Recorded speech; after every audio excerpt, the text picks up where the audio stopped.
सुरेश भट यांनी मांडलेल्या आपल्या गझलेमधून, कवितेमधून जे काही शब्द उमटलेले आहेत ते त्यांच्या अनुभवाचे बोल आहेत. तर त्यांनी कटू गोड जे काही अनुभव आलेले आहेत, ज्यांच्याशी ते संपर्कात होते, कधी त्यांचे शब्द कवडी मोलही ठरवले गेले, ते बोलले, त्यांनी जे काही लिहिलं त्याला कुणी मानलं कुणी नाही मानलं तरी त्यांनी त्याला न जुमानता त्यांचं लेखनकार्य त्यांनी ते करत गेलेले आहेत आणि ते शब्दबद्ध आपल्यासमोर आहेत.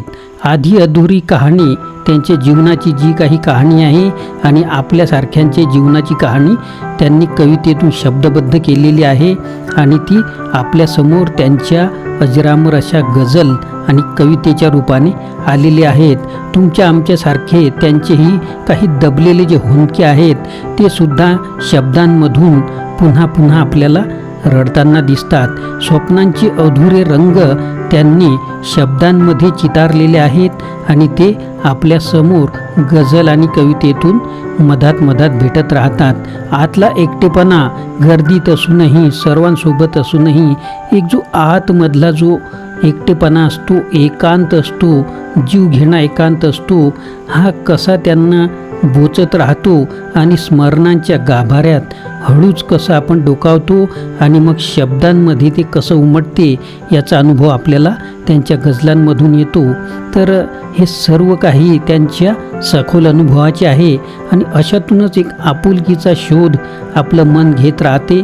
तसंच सुरेश भट यांनी सुद्धा आपुलकीचा शोध, कधीतरी कोणीतरी आपल्याला समजून घेईल, आपल्यासारखाच कोणीतरी असेल जो आपल्या समोर येईल, या आशेवरचं जगणं ते सुद्धा ते शब्दात मांडतात की कधीतरी आपल्याला आशावादी व्यक्ती कधीतरी तो दृष्टीस पडेल, नजरेत येईल आणि हे जगण्यातलं छळणं ते सहन करतात.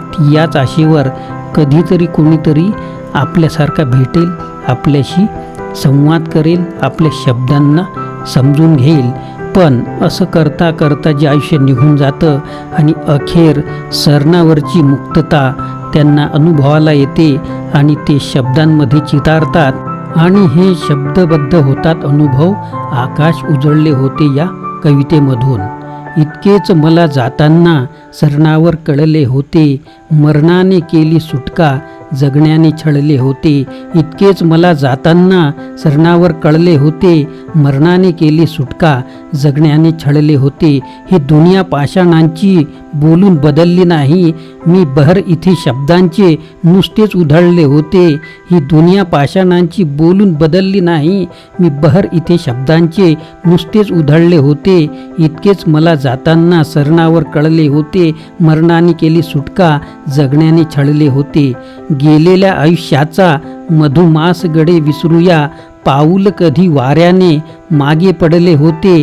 गेलेल्या आयुष्याचा मधुमास गडे विसरूया, पाऊल कधी वाऱ्याने मागे पडले होते. इतकेच मला जाताना सरणावर कळले होते, मरणाने केली सुटका, जगण्याने छळले होते. मी ऐकवली तेव्हाही तुझं माझी हीच कहाणी, मी नाव तुझे तेव्हाही चुपचाप वगळले होते. मी ऐकवली तेव्हाही तुझं माझी हीच कहाणी, मी नाव तुझे तेव्हाही चुपचाप वगळले होते.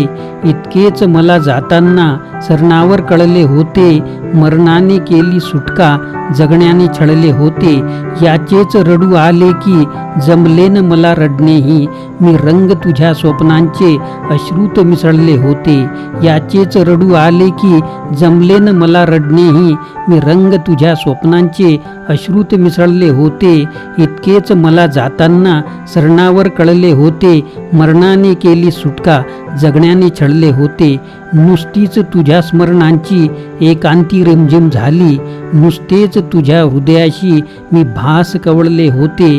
नुसतीच तुझ्या स्मरणांची एकांती रिमझिम झाली, नुसतेच तुझ्या हृदयाशी मी भास कवळले होते. इतकेच मला जाताना सरणावर कळले होते, मरणाने केली सुटका, जगण्याने छळले होते. घर माझे शोधाया मी वाऱ्यावर वणवण केली, जे दार खुले दिसले ते आधीच निखळले होते. घर माझे शोधाया मी वाऱ्यावर वणवण केली. जे दार खुले दिसले ते आधीच निखळले होते. इतकेच मला जाताना सरणावर कळले होते. मरणाने केली सुटका, जगण्याने छळले होते. मी एकटाच त्या रात्री आशेने तेवत होतो. मी विझलो तेव्हा सारे आकाश उजळले होते. मी एकटाच त्या रात्री आशेने तेवत होतो. मी विझलो तेव्हा सारे आकाश उजळले होते. इतकेच मला जाताना सरणावर कळले होते. मरणाने केली सुटका, जगण्याने छळले होते.